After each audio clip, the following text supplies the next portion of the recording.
Hi students, welcome to Easy Elimu Learning Simplified. My name is Mbithe, and in this session we are going to learn about essays and specifically descriptive essays. Remember, we already learned about how to plan for an essay, how to write an essay, and we discovered that there are different types of essays. We started with the narrative essays. So today we go to the second type of essays, that is the descriptive essays. We will define what descriptive essays are, give the structure of a descriptive essay, and attempt to write a descriptive essay. And so just from the word descriptive, we derive the word describe, and to describe is to give a vivid impression of something. And so when you're using this approach to write your essay, it means that you're giving a vivid description of your topic or your subject. So descriptive essays give detailed and systematic information about people, objects, places, processes, situations, and feelings. And they target the reader's five senses. So how do they target the reader's five senses, and what even are the five senses? So let us have a look at that for better understanding.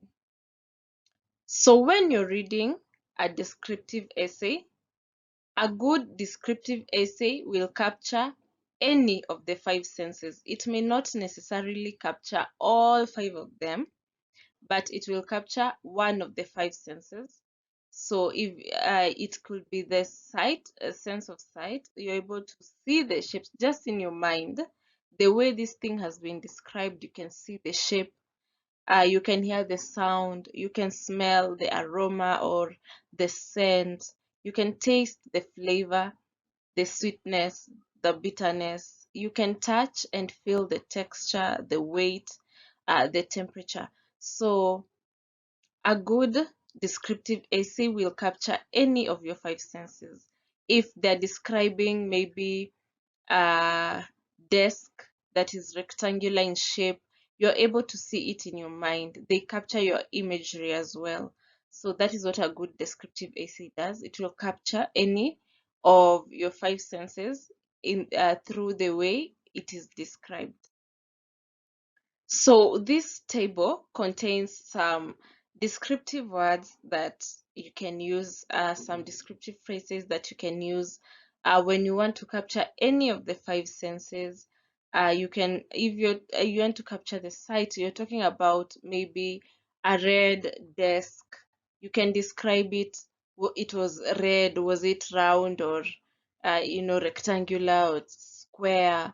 If you want to capture the sense of hearing, there are some words that you can use like soothing. The voice was soothing, it was loud, it was quiet. If you want to capture the sense of smell, perhaps you can describe, how was this perfume? Was it musky? Was it fresh? How was it? If you want to capture the taste, the sense of taste, some words you can use like bitter, sweet, salty, sugary, delicious. And lastly, if you want to capture the sense of touch, some words you can use are like soft, smooth, rough, slippery. So if you're writing a descriptive essay, you're going to describe a lot. You're going to describe the noun or whatever it is a lot. So you need to have a variety of descriptive words that you can use, or descriptive phrases that you can use to capture any of the five senses that you just talked about. So with that introduction is in mind, let us now go to the structure of a descriptive essay. How does a descriptive essay look like? What does it contain? So it has an introduction. That's the first thing, is an introduction, which may contain an overview of the subject being discussed. So maybe let's say you're talking about day schools versus boarding schools. That is your topic, that is your subject. So how do you introduce day schools? How do you introduce boarding schools? You can describe, maybe you can even take a certain school as an example and describe how does it look, how does the environment look like. And then after that, you go to the body, which contains the details of description.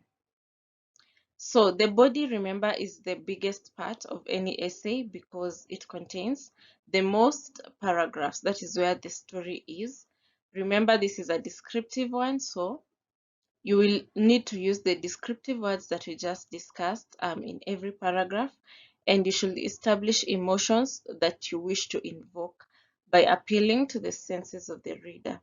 If you're describing boarding schools and day schools, and you start with day schools, you describe how a day school looks like, how the environment is, how their day-to-day timetable looks like, and you do the same for boarding schools.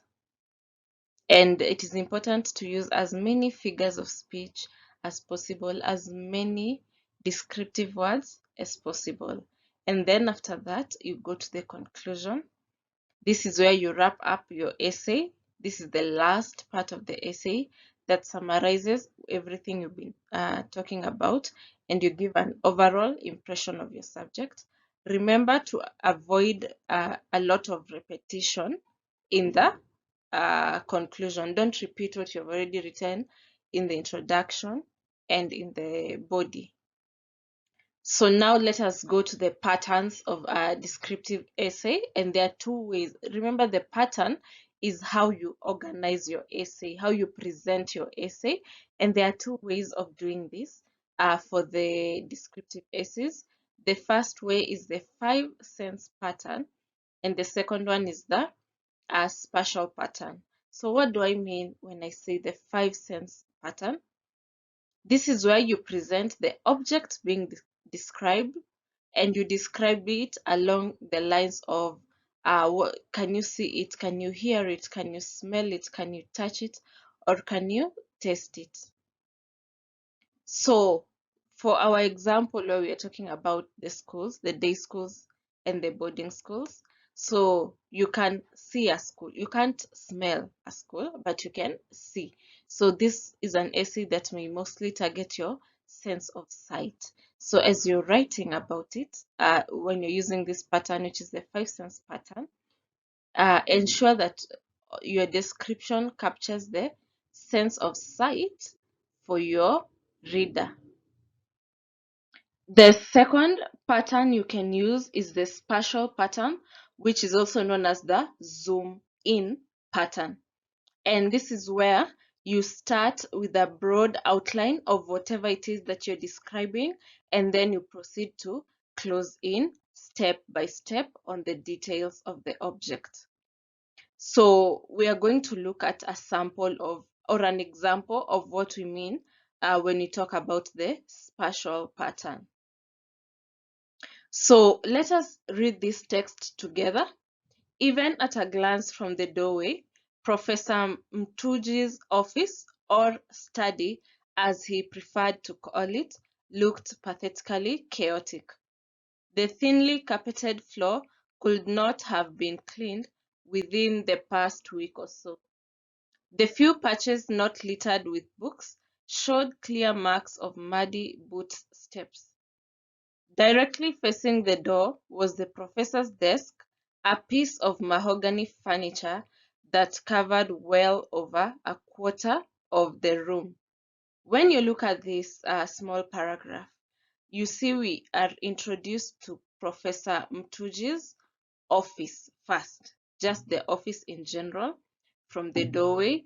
And then we are also told that he likes to call it study, and then we are told that it looks chaotic.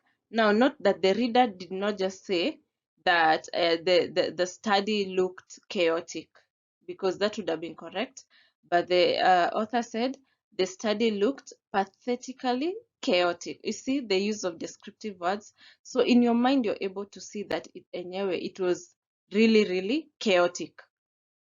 And then the thinly carpeted floor could not have been cleaned within the past week or so. So this author is also telling us that this floor had a carpet, but they just don't say it directly. They say the thinly carpeted floor. So the floor was carpeted thinly. So maybe it has a small carpet or something.